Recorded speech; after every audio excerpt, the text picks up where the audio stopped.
바른 지식, 본문에 나와 있는 그 말씀의 내용이죠. 최근에 저는 우리나라에 큰 사건들이 일어나는 걸 보면서 이 말씀을 묵상하게 됐어요. 9월 6일 날은 태풍 한남노가 왔을 때 포항 그 아파트 지하 주차장 침수로 7명이 아까운 목숨이 세상을 떠났죠. 근데 그 사건을 이렇게 보면 안타까운 게 관리소 직원이 주차장에 물이 들어오는 게 확인되니까 빨리 차를 빼라고 방송을 막 했단 말이에요. 지금 주차장에 침수되고 있습니다. 빨리 차 빼세요. 빨리 차 빼세요라는 걸 몇 번 방송을 하니까 한 번에 많은 사람들이 주차장으로 몰려들었던 거죠.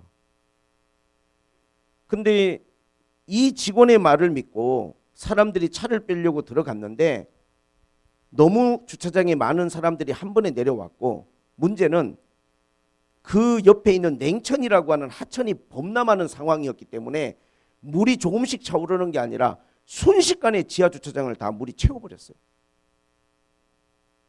많은 사람들이 피했겠지만 7명의 아까운 목숨은 피할 시간이 없이 죽지 않아도 될 일인데 죽음을 당했어요.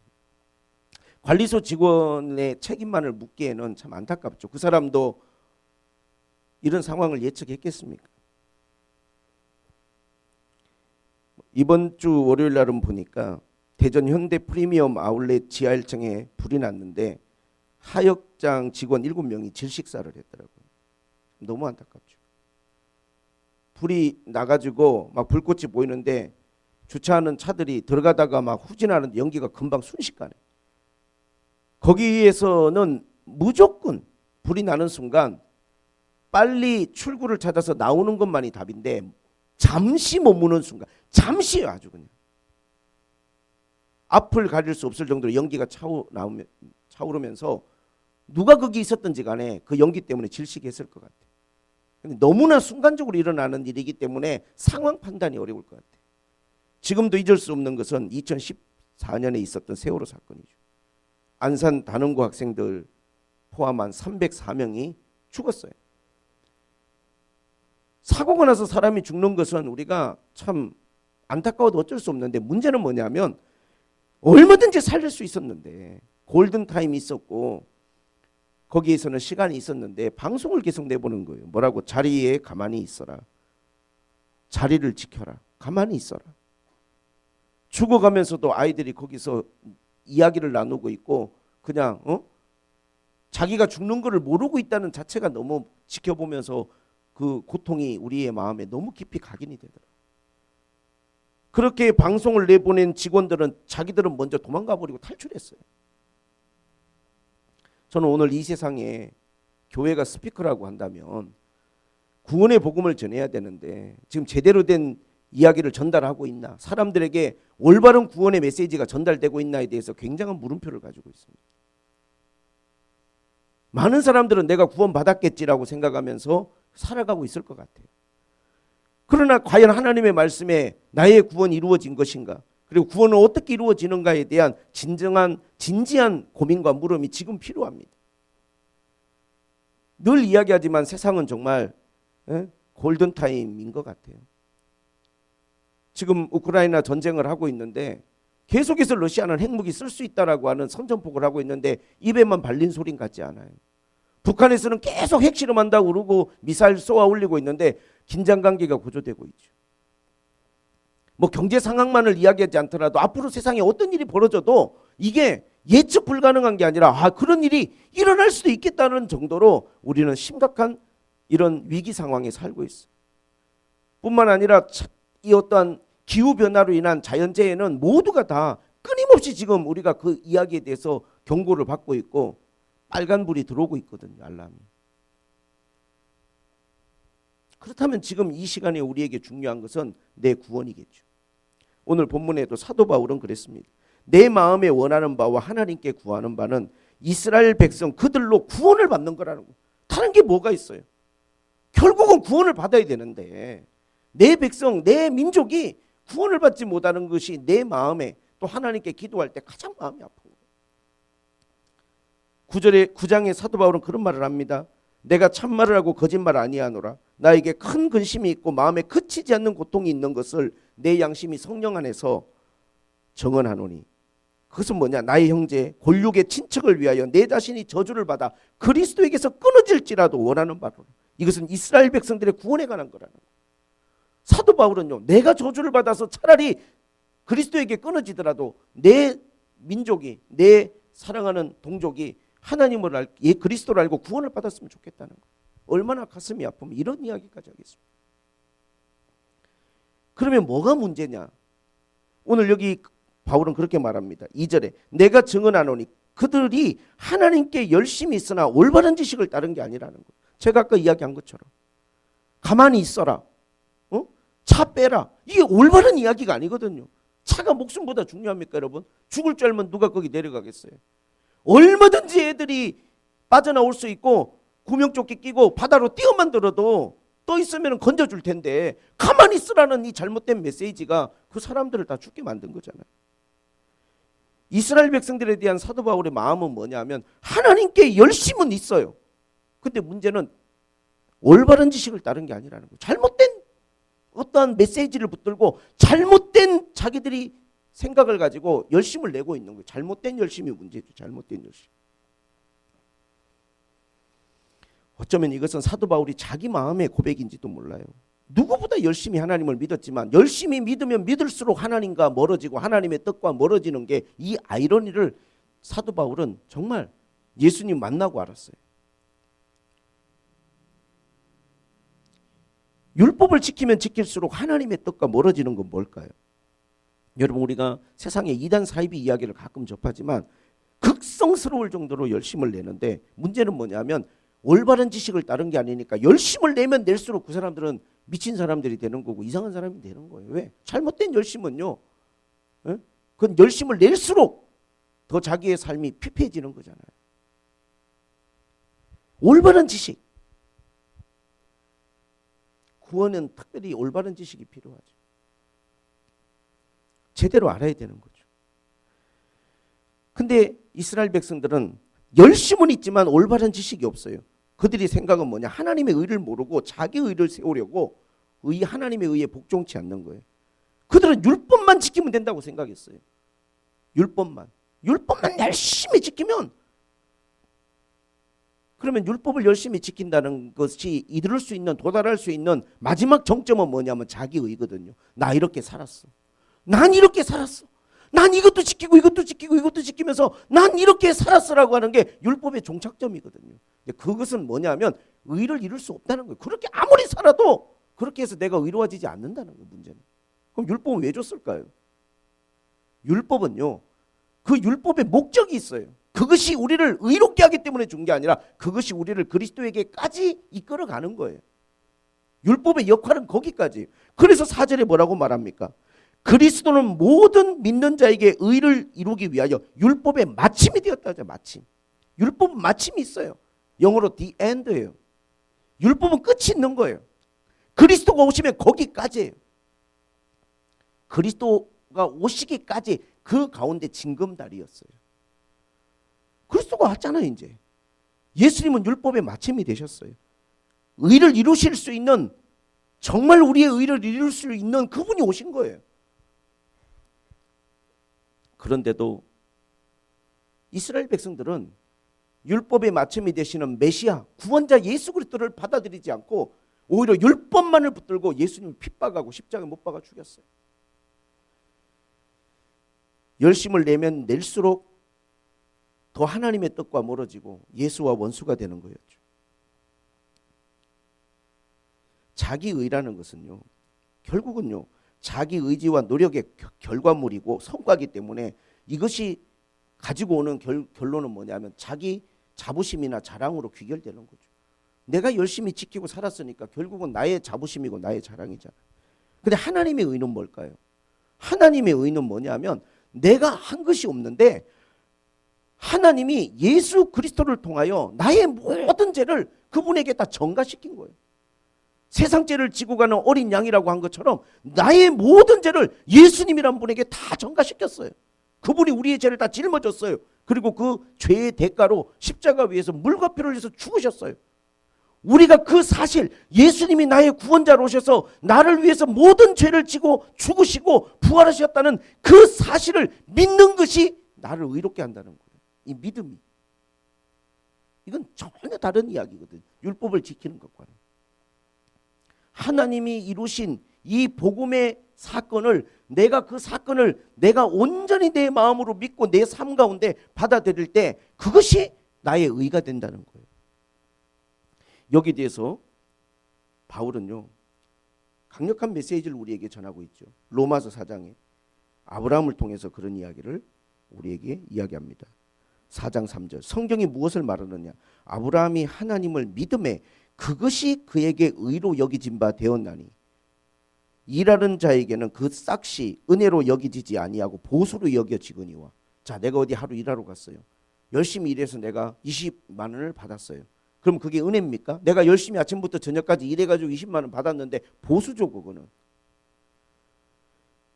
우리가 율법을 지켜서 만약에 구원을 받는다면 그거는 보수예요. 내가 열심히 지켰더니 내가 의로워졌다. 그건 내가 자부심이고 내가 나의 의가 되겠죠. 근데 율법을 온전히 지키는 사람도 없고 그렇게 지킬 수도 없어요, 우리는.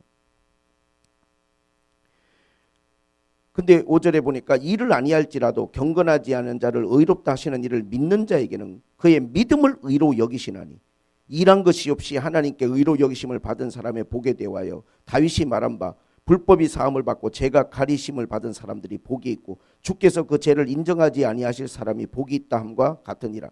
그런즉 이 복이 할례자에게냐 무할례자에게냐? 무릇 우리가 말하기를 아브라함은 그 믿음이 의로 여겨졌다 하노라. 그런즉 그것이 어떻게 여겨졌느냐? 할례시냐 무할례시냐? 할례시가 아니요 무할례시니라.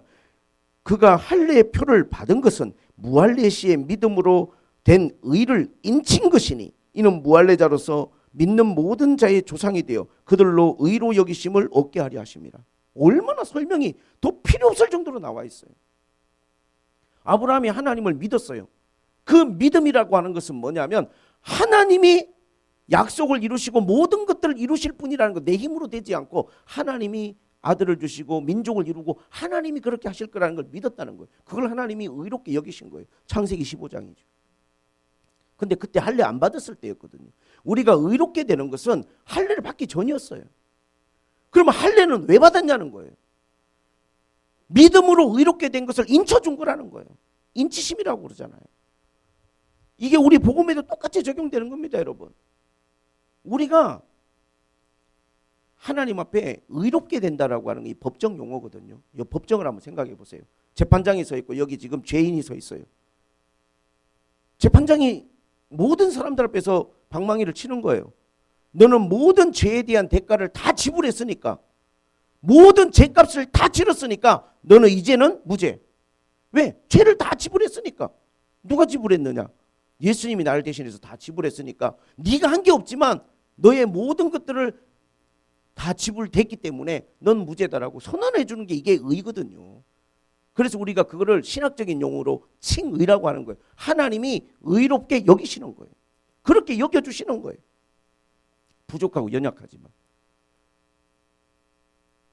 이건 무할례시 이루어진 거예요. 하나님을 믿었다는 이유만으로 하나님이 의롭다고 우리를 선언해 주신 거예요. 그렇게 의롭게 된 자를 그 다음에 하나님이 어떻게 하셨어요? 17장에 할례를 통하여 언약을 맺고 인을 쳐버리잖아요. 마찬가지예요. 우리가 먼저 예수 그리스도를 믿음으로 의롭게 되는 것이고 그 믿음에 대해서 우리가 세례를 받고 성령을 받는 것이 인쳐주시는 거예요. 하나님이 거기에 대해서 보증을 서주시고 도장을 찍어주시는 거예요. 이게 다 법적인 이야기고 우리가 어떠한 언약의 관계에 일어나는 일이잖아요. 선언을 하고 도장을 찍고 그래서 거래가 완성되는 거잖아요. 자, 그러면 여러분한테 여쭤볼게요. 만약에 내가 마음으로 진짜 예수님을 믿고 나의 구원자라는 것을 나의 노력으로는 절대 이룰 수 없어. 그분이 십자가에 죽으시고 부활하심으로 내가 구원받은 거야. 이걸 믿고 여러분이 인침을 받았어요. 이건 구원을 받아 의롭다 하나님이 여기시고 그럼 나 구원을 받았습니까? 구원을 받았죠. 구원을 받은 거예요, 그게. 자, 오늘 여기 말씀을 제가 핵심이 9절 10절에 있는데 한번 볼게요. 네가 만일 네 입으로 예수를 주로 시인하며 하나님께서 그를 죽은 자 가운데서 살리신 것을 네 마음에 믿으면 구원을 받으리라. 사람이 마음으로 믿어 의에 이르고 입으로 시인하여 구원에 이르느니라. 자 보세요. 사람이 마음으로 믿어 의에 이르는 거예요. 우리가 구원이라고 하는 것은 우리가 흔히 이런 말 하죠. 중요한 것은 속도가 아니고 방향이라고. 잘못된 방향을 설정해 놓고 속도가 빠르고 열심히 있으면 이 속도라는 건 열심이거든요. 열심을 내면 낼수록 사실 그건 위험한 거예요. 중요한 것은 속도가 아니고 내가 얼마나 열심히 사느냐가 아니라 올바른 방향으로 내가 지금 가고 있느냐는 게 제일 중요해요. 방향이 올바라야 되는 거예요. 잘못된 방향으로 열심을 내면 어떤 일이 벌어지냐? 사고가 벌어져요. 차라리 30km, 50km 달리는 차는요, 갑작스러운 상황에 대처라도 하지만 100km, 150km 속도가 빨라질수록 상황 대처를 못하는 거예요. 열심을 내는 사람일수록 방향이 잘못되면 그건 인생이 위험해지는 거예요. 잘못된 생각을 가지고 자기가 열심히만 하면 모든 것들이 다 문제가 심각해지는 거죠. 내가 지금 올바른 방향을 향해서 가고 있냐라고 하는 걸 늘 점검해야 돼요. 속도만 내려고 하는 게 아니라 지금 내가 가는 방향이 맞나. 특별히 구원에 대해서는 방향이 중요합니다. 여러분. 오늘 여기 말씀에 사람이 마음으로 믿어 의에 이른다 그랬어요. 입으로 믿어 의에 이른다고 하지 않았다니까요. 마음으로 믿어야 돼요. 먼저 우리는 믿음이라는 건 마음으로 믿어져야 되는 거예요. 내가 마음으로 받아들여야 되는 거예요. 이스라엘 백성들이 어떻습니까? 마가복음 7장 6절에 이 백성이 입술로는 나를 공경하되 마음은 내게서 멀도다. 입술로는 주님을 공경하고 사랑한다고 말하는데 문제는 마음은 하나님께 멀어. 이건 믿는 게 아니에요, 여러분. 그래서 오늘 성경은 바울은 뭐라고 말합니까? 먼저 마음으로 믿어야 돼요. 그래야 우리가 의롭게 여겨지는. 하나님이 내가 마음으로 믿을 때, 예수 그리스도를 믿고 나의 구원자로 믿고 복음을 믿을 때 나를 의롭다고 여겨주시는 거예요. 그렇게 여겨주신 사람에게 우리는 뭐합니까? 교회에서 인쳐주고 하나님 성령으로 인쳐주고 인쳐주는 거예요. 진정으로 믿는 사람에게. 이렇게 해서 하나님의 구원의 사역이 이루어지는 것이죠. 그럼 우리가 뭘 믿어야 되느냐? 제가 지금까지 이야기했지만 9절에 그 부분에 대한 상세한 이야기가 나와 있어요. 네가 내 입으로 예수를 주로 시인하며 하나님께서 그를 죽은 자 가운데서 살리신 것을 네 마음에, 하나님께서 그를 죽은 자 가운데서 살리신 것을 마음에 믿어야 구원을 받아요. 복음을 믿으라는 거예요. 예수님이 죽으시고 부활하셨다는 것, 이 사실을 우리가 온전히 믿어야 돼요. 이 믿음의 기초가 흔들리면 안 돼요. 절대 구원은 다른 방법으로 이루어질 수가 없습니다. 예수님을 빼고는. 예수님이 날 위해서 죽으시고, 그런데 우리는 끊임없이 율법으로 또 돌아가요. 결국은 나의 행위와 나의 의로 돌아가려는 우리는 그런 어떠한 인간의 본능이 있어요. 그러나 우리가 바라봐야 될 건 예수님이고 예수님에 대한 믿음이에요. 내가 뭘 좀 더 잘해서 뭐가 더해지거나 빠질 수는 없는 거예요. 온전한 믿음만이 온전한 의를 이룰 수 있고 구원을 이룰 수 있어요. 계속해서 우리는 예수 그리스도를 믿고 바라고 의지하는 그 삶, 거기에 초점을 맞추는 삶을 살아야 돼요. 할렐루야. 그것이 우리 구원에 있어서 가장 중요한 부분입니다. 자, 그런데 의에 이루고가 그것이 구원을 받은 거라고 했는데 그 다음에 또 어떤 말씀이 있냐면 입으로 시인하여 구원에 이른다는 말씀이 있어요. 의라는 것 자체가, 의롭게 여기시는 것 자체가 하나님이 우리를 죄 없다고 선언해 주시는 건데, 하나님 자녀가 되었다고 왜 또 우리가 입으로 시인하여 구원에 이른다는 말씀이 또 더불어 기록되어 있을까요? 자, 여기서 이제 중요한 갈림길이 해석의 문제가 나오는 거예요. 저는 여기에 대해서 심각하게 생각을 합니다. 왜? 기라성 같은 목사님들 정말 유튜브 검색하면 가장 조회수가 높은, 지금 미국을 대표하는 가장 유명한 목사님 중에 한 분, 딱 그냥 그분이 존 파이퍼 목사님이라는 분이시고, 이 지금 요한복음 10장을 그분이 해석한 거를 제가 강의를 몇 번씩 들어봐요. 근데 그분들의 주장은 이거예요. 한마디로 말하면 한 번 구원은 영원한 구원이다. 절대로 예외가 없다는 거예요.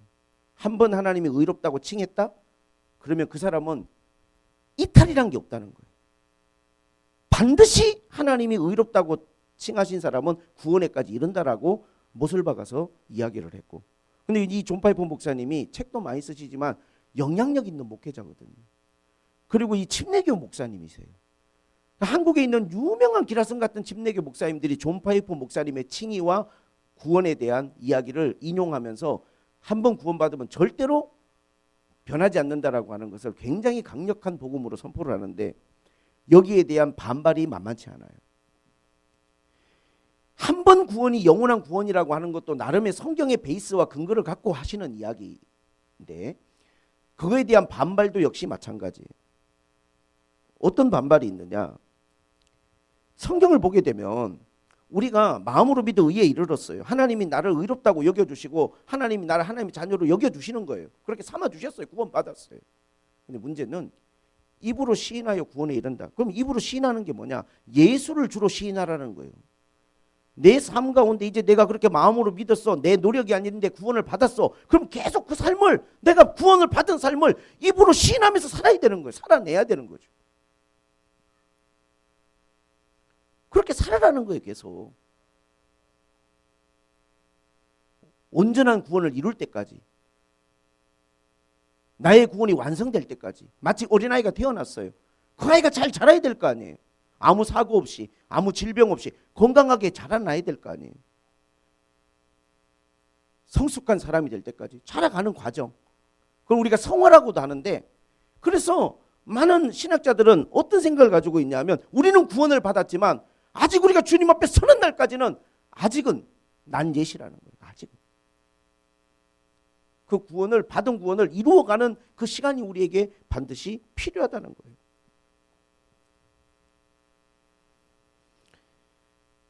성경에 보면 7 교회에 대한 주님의 메시지가 요한계시록에 나오는데, 주님 뭐라고 합니까? 교회잖아요. 존 파이퍼 목사님의 그 강의의 특징은 뭐냐면, 하나님이 부르셨다? 이 부름과 칭의를 동급으로 봐요. 불렀으니까, 하나님이 선택했으면 실패 없어. 하나님이 부르셨으니까 의롭다고 여기시고, 하나님이 의롭다고 여기셨으니까 이 사람은 절대 이탈 없이 구원받는다는 어떤 하나의 맥락을 가지고 있어요. 근데 7 교회를 보면 이미 성도라 부름을 받고 교회로 칭함을 받았지만 주님 뭐라고 말합니까? 열심을 내라, 회개하라. 오히려 그들에게 미직직한 시간을 책망하시고 첫사랑을 회복하라. 그래야지 않으면 촛대를 옮기리라. 주님이 경고의 말씀을 교회에 주시잖아요. 히브리서 6장에는 어떤 메시지가 있습니까? 히브리서 6장에 보니까 한 번 비침을 받고 하늘의 은사를 맛보고 성령에 참여한 바 되고 하나님의 선한 말씀과 내세의 능력을 맛보고 타락한 자들은 다시 새롭게 하여 회개할 수 없나니 이는 그들이 하나님의 아들을 다시 십자가에 못 박아 드러내놓고 욕되게 함이라. 존 파이프 목사님은 이 본문을 해석하면서 이거는 비침을 받고 은사를 맛보고 성령에 참여하고 선한 내세의 능력을 맛본 것처럼 보인 것뿐이지, 이건 실질적으로 이 사람이 하나님의 선택받은 게 아니기 때문에 타락했다는 거예요. 이건 어떤 죄가 의미로 느껴지냐면, 어떠한 결론을 만들어 놓고 모든 말씀을 그 결론에다 그냥 맞추는 것밖에 없냐. 이 말씀은 절대 그런 말씀이 아니에요. 선택을 못 받은 사람이, 의로워지지 않은 사람이 이 본문에 나오는 이 모든 경험들을 할 수 없는 거예요. 얼마든지 하나님의 선택을 받은 사람들도 타락할 수 있다는 경고를 우리에게 보내고 있는 거예요. 예수님이 12제자를 부르셨잖아요. 하지만 가룟 유다가 있잖아요. 사단의 꾀임에 빠져갖고 예수님 팔아먹은. 부르심이 구원과 직결되는 건 저는 아니라고 생각합니다. 더 강력한 반발은 뭐냐 하면 로마서 10장에, 고린도전서 10장에 보니까 그렇게 이야기합니다. 이스라엘 백성들이 모세에게 속하여 다 구름과 바다에서 세례를 받았어요. 신령한 음료를 먹었어요. 신령한 음식을 먹었어요. 음료를 마셨어요. 이것은 그리스도로부터, 반석으로부터 오는 것인데 이건 그리스도라고 그랬어요. 그러나 그들이 하나님을 즐거워하지 아니하고 우상 숭배하고 음행하고 주를 시험하고 원망하다가 멸망당했다는 거예요. 하나님 불러내셨잖아요. 홍해를 가르셔서 그들에게 침례를 베풀었잖아요. 반석을 열어서 음료를 먹게 하셨잖아요. 하나님 백성들이잖아요. 그러나 그들은 하나님 앞에 구원의 백성으로서의 삶을 살아가지 못했어요. 그래서 멸망당했는데 이게 우리의 거울이고 본보기가 되었다고 바울은 이야기하잖아요. 저는 그래서 한 번 구원은 영원한 구원이라는 메시지에 동의하지 않습니다. 제가 걱정하는 것은 뭐냐면 오늘 이 마지막 때 너무 그리스도인들이 안일하게 주를 믿고 있다는 거예요. 제가 보기에는 열심을 좀 내야 될 것 같은데, 제가 보기에는 이제는 좀 하나님을 가까이 하고 하나님께 우리가 마음을 드려야 될 시간이 다가오고 있는데, 기름 준비해야 되는데 잠들어 있고, 내 지금 등잔에 기름이 준비가 안 돼 있는 상태로 신랑은 다가오고 있는데 나는 지금 잠들어 있는 그리스도인들이 있는데 깨워줘야 되는데, 네가 믿었고 하나님을 구원자로 받아들였으면 네 구원은 깨지지 않아라고 하는 이런 메시지가 저는 위험하다고 봐요.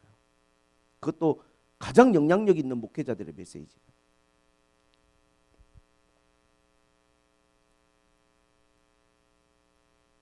이번 주에 이제 제가 평소에 가깝게 지내는 목사님들이 몇 분 계시는데, 만나면 진짜 세상 이야기 하나, 정치, 세상 이런 이야기 진짜 안 합니다. 예수님 누구신가? 복음은 뭔가? 구원이 뭔가? 이런 것에 대해서만 정말 몇 시간씩 같이 토론하는 목사님들이 있어요. 정말 진지하게 서로를 존중하면서.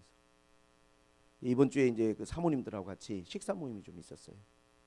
식사하고 차 한잔 하면서 목회에 대한, 우리의 미래에 대한 이야기를 나누는데, 제가 뭐 좀 이게 뭐 오해일 수는 있지만 제가 그분들 중에 형편이 제일 나은 것 같아요. 제가 볼 때는. 뭐 형편이란 게 뭐냐면 여러 가지 경제적 상황이나 모든 것들이 참 어려우신 분들이거든요. 뭐 어려운 건 아닌데 사실 그렇게 넉넉한 분들이 아니고, 제가 알기로는 그렇게 뭐 미래에 대한 준비가 뭐 없어요.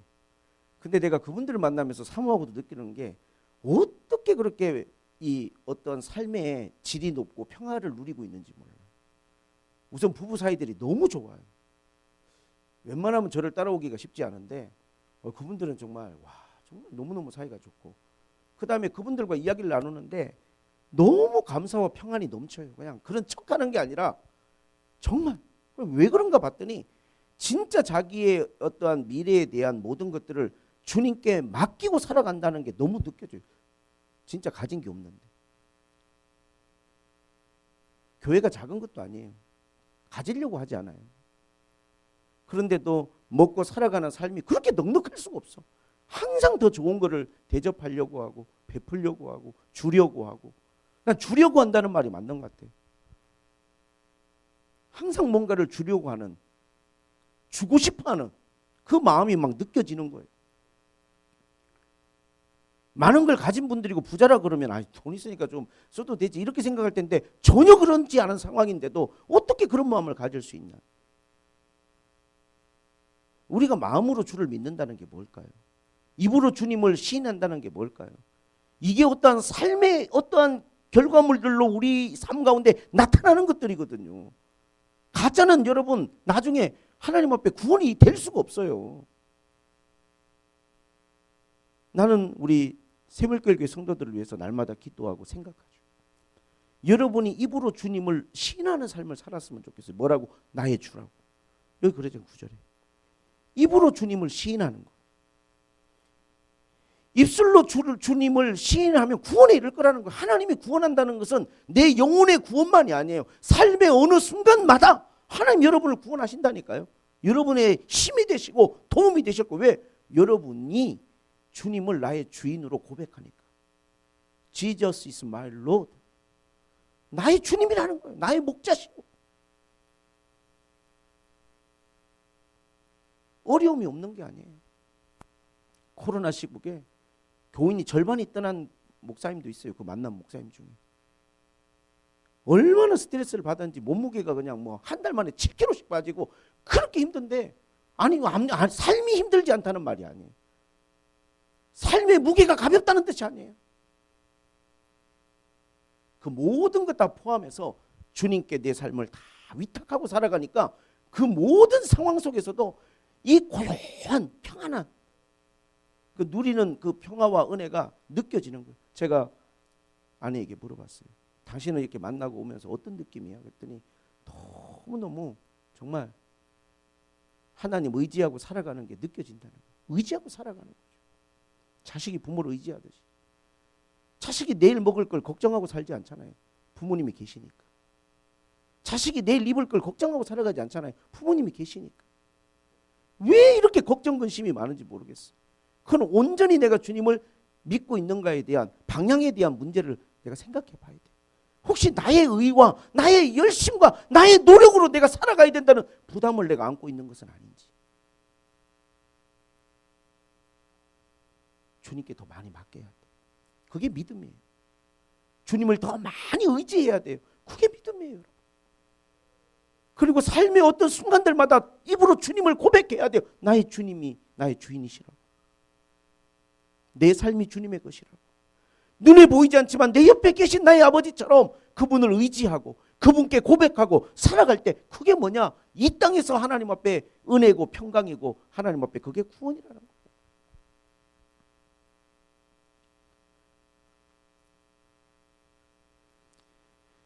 가장 저는 이 말씀이 왜곡된 게 뭐냐 하면 영적 기도 같은 거라고 생각해요. 여의도 순복음교회나 또는 어떤 큰 선교단체들이 워낙 영향력 있는 선교단체들이 이렇게 해버리니까 뭐 저같이 이 작은 교회 목사들이나 그런 생각을 동의하지 않는 분들은 말할 방법이 없어요. 왜? 예배 시간에 초청하고 초청 예배 드리죠. 자주. 초청 예배 드려가지고 설교하고 그 자리에서 오늘 예수를 믿기로 결심한 사람 자리에 일어나십시오. 영적 기도 따라 하십시오. 당신이 구원받았습니다. 저는 이런 식의 구원의 패턴과 선포가요 가장 위험하다고 봐요. 믿음은 그렇게 그 자리에서 내가 고백하는 걸로 이루어지는 게 아니잖아요. 진짜 믿어야 되는 거잖아요, 마음에. 아브라함을 한번 생각해 보세요. 아브라함이 본토 친척 아비 집을 떠나자마자 하나님이 의롭다고 칭하지 않았어요. 그렇게 하나님이 바로 선포해 주신 게 아니에요. 아브라함이 아내를 빼앗기고 여러 가지 삶의 역경들 속에 하나님의 개입하고 은혜들을 겪으면서 그 마음에 하나님에 대한 믿음이 쌓여간 거예요. 그럼에도 불구하고 불안한 게 인간이에요. 그럼에도 불구하고 내 미래가 불확실해. 그래서 양자를 삼으려고 하니까 하나님이 다시금 아브라함에게 확신을 주시는 거예요. 나를 믿어라, 아브라함아. 반드시 내가 너 자손들을 내가 하늘의 별처럼 만들어줄 거다. 하나님 믿습니다. 그때 하나님이 의롭게 여겨주시고 그리고 할례도 베풀어 주셨어요. 자, 근데 그렇게 해서 구원이 완성된 것이고 다 이루어진 것이면 왜 하나님이 아브라함을 시험하셨을까요? 왜 창세기 22장에 갑자기 하나님이 아브라함에게 네 아들 독자 이삭을 모리아 산으로 가서 드리라는 그런 말씀을 시험하셨다고 성경은 기록하고 있을까요?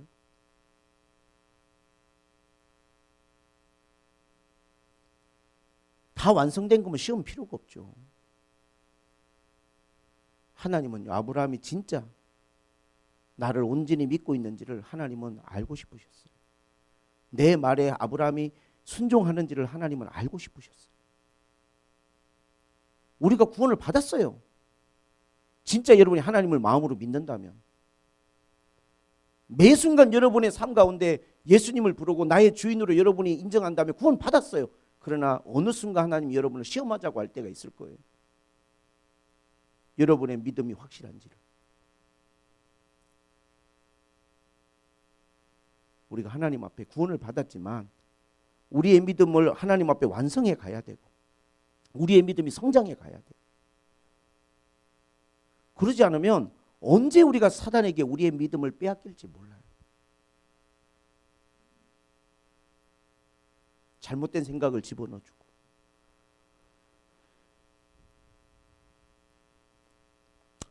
오늘 그러한 여러분들이 하나님 앞에 경각심을 가지고 하나님 우리를 구원하신 이 구원의 은혜가 너무 큰데 이제 여러분이 이 받은 구원 하나님이 나를 의롭게 일한 것도 없는데 내가 뭐 잘한 것도 없는데 나를 의롭다고 하나님이 선언해 주시고 하나님 자녀로 삼아 주셨으니까 이제 그에 합당하게 우리가 정말 마음으로 믿고 입으로 시인하면서 살아가야 되는 거죠. 그리고 구원에 이를 거예요. 할렐루야. 절대 중간에 여러분 여기서 우리가 이탈하면 안 돼요. 주셨는데 이 구원을 만약에 어떤 사람이 도박빚을 막 100억을 졌다고 봅시다. 이거는 뭐 그 사람 감옥에서 절대 풀려날 일 없이 죽을 때까지 감옥에서 햇볕도 못 보고 죽어야 되는데 갑자기 어떤 사람 100억을 다 탕감해주고 갚아주고 이 사람 방면해줬어요. 이제 빚 없어. 다 갚았어. 이제는 출소.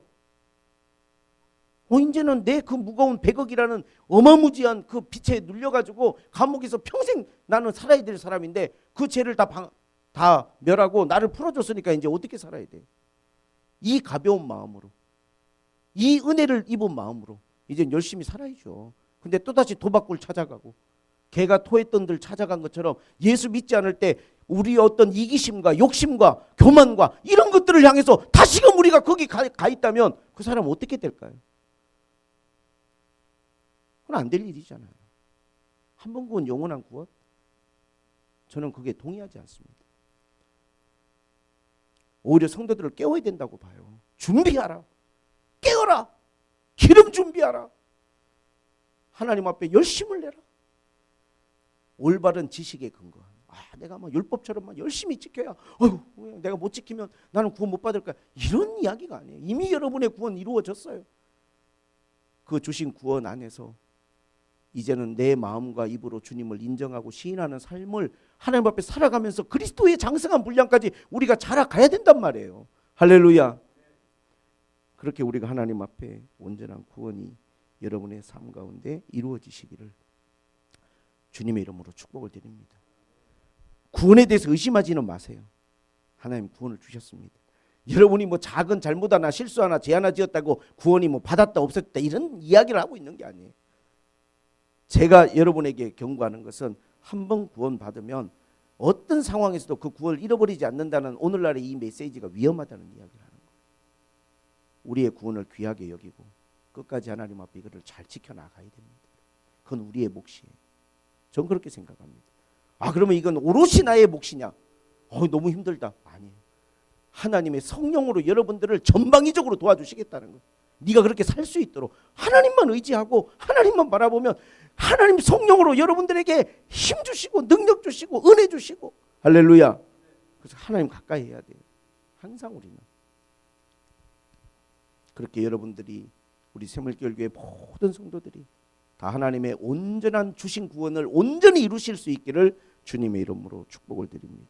하나님 아버지, 오늘 주신 말씀이 우리 성도들에게 아멘이 되게 하시고 진짜로 내가 마음으로 하나님을 믿고 입으로 주를 나의 주로 시인할 수 있는 이 믿음의 삶을 살게 하여 주옵소서.